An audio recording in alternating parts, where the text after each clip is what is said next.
marriage. Marriage is what brings us together today. Who gives this woman to this man in holy matrimony? Her mother and I do.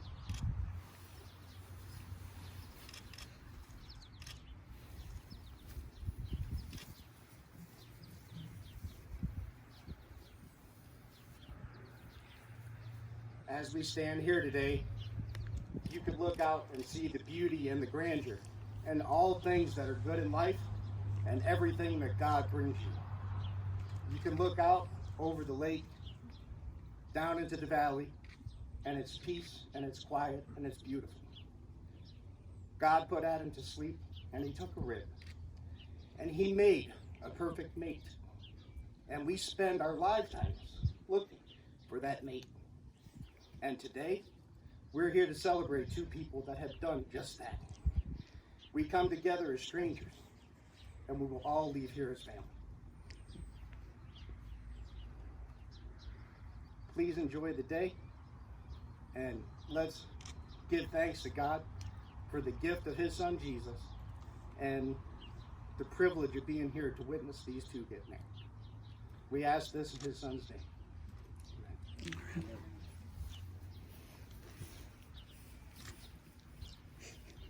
Do you, Josiah, take Kaitlynn to be your lawfully wedded wife? I do. Do you, Kaitlynn, take Josiah to be your lawfully wedded husband? I do. So the couple shared with me a verse from the book of Ecclesiastes that they thought might be appropriate at this time. So I'm going to read this passage and then kind of give a little bit of explanation.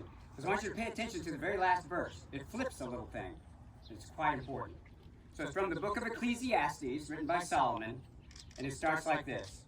Two people are better off than one, for they can help each other succeed.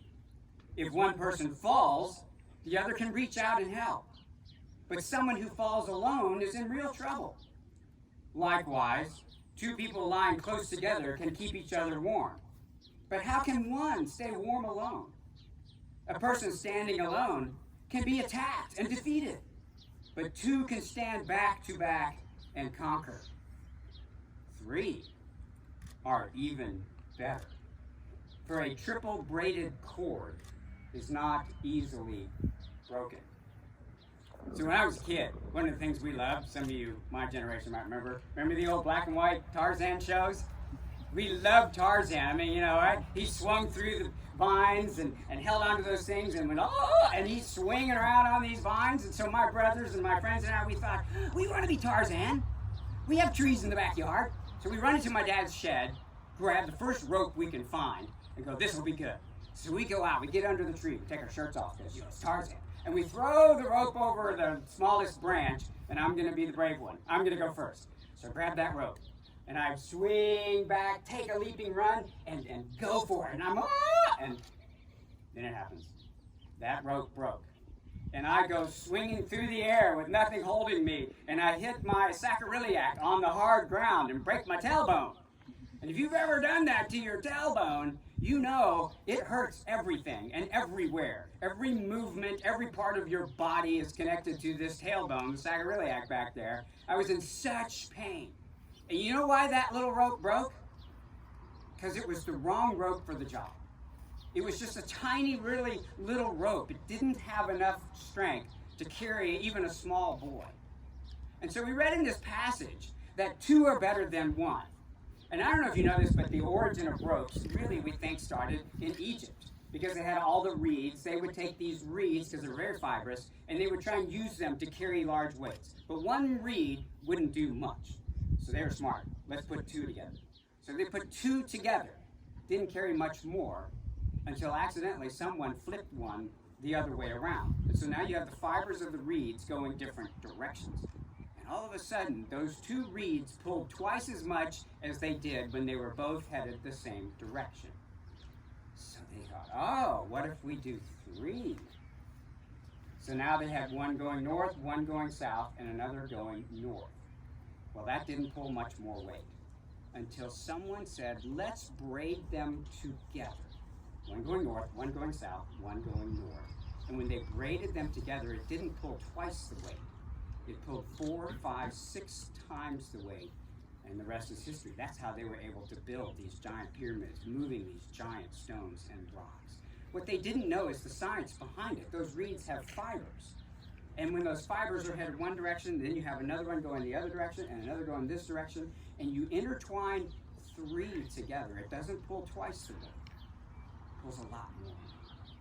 And that's why that rope, when I was doing Tarzan, broke. And so this is what Solomon is saying. He's saying 2 are better than 1. Why is this third so much more powerful, and especially in a marriage? I'll tell you why. I've been doing ministry for 40 years, and I've seen far too many marriages that have not been able to carry the weight. The weight of what happens in life, the weight of what happens in relationships. It can't carry it, and it breaks. And it's like me falling on my sacroiliac. All of a sudden, everything hurts. I've seen marriages that are built on just 2 strands not make it the long haul. And I've seen the hurt in the eyes of kids. I've seen the hurts in the eyes of a spouse who feels betrayed because it was a cord of 2 strands. So Solomon is giving you great wisdom. I've seen marriages that are cords of 3 strands, and you know who that 3rd strand is? I'm a pastor. It's God. It's not your mother-in-law. And when God is entwined in marriages, I have seen marriages suffer tremendous pain and the weight and the burden of it, and still pull that load. That's why it says a cord of 3 strands is not easily broken. And that's Solomon's prayer for every marriage. Today, that's our prayer for your marriage. Don't neglect that 3rd strand. And so now, this time, the couple is going to exchange their vows and their rings. I understand that love is a choice. I vow to choose you every day for the rest of our lives. We are better together than we are apart. You will forever be a part of my heart. I understand that love is a choice. And I vow to make that choice every day for the rest of our lives. We're better together than we are apart. We'll forever be a part of my heart.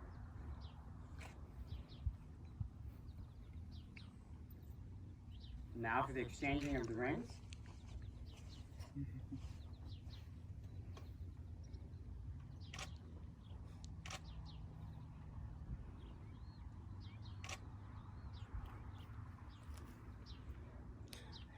There we go.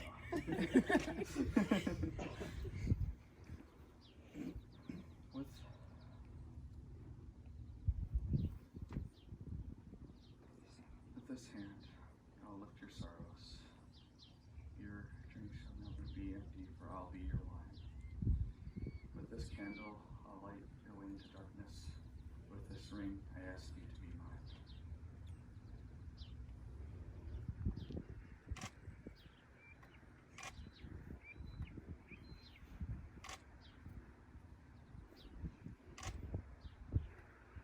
With this hand, I will lift your sorrows. Your cup will never empty, for I will be your wine. With this candle, I will light your way into darkness. With this ring, I ask you to be mine. And now at this time, the couple have a science experiment that's going to demonstrate the 2 becoming 1. You may have a seat.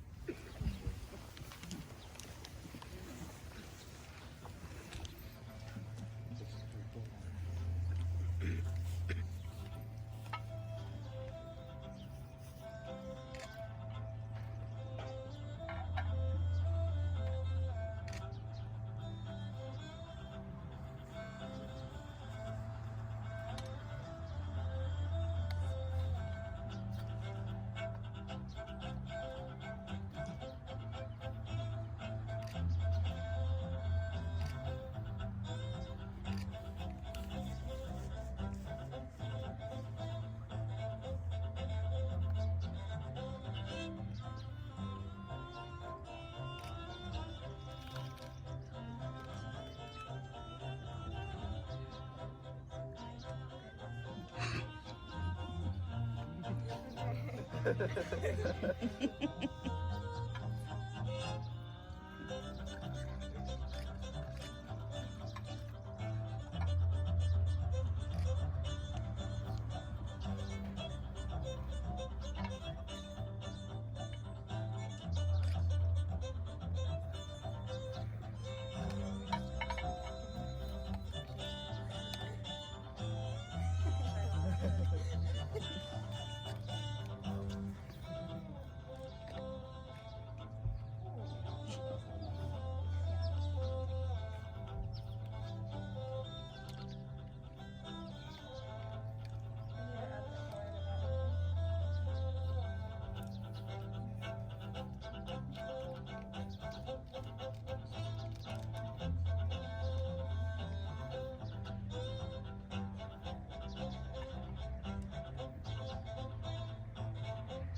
was supposed to be spectacular. It's a little thing. Well, it shows y'all work well together.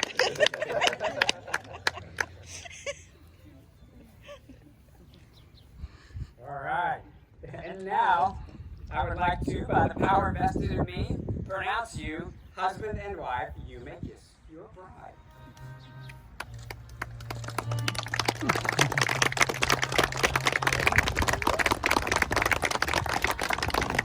And so it is my great honor to be the first person to present to you Mr. and Mrs. Lorenzo.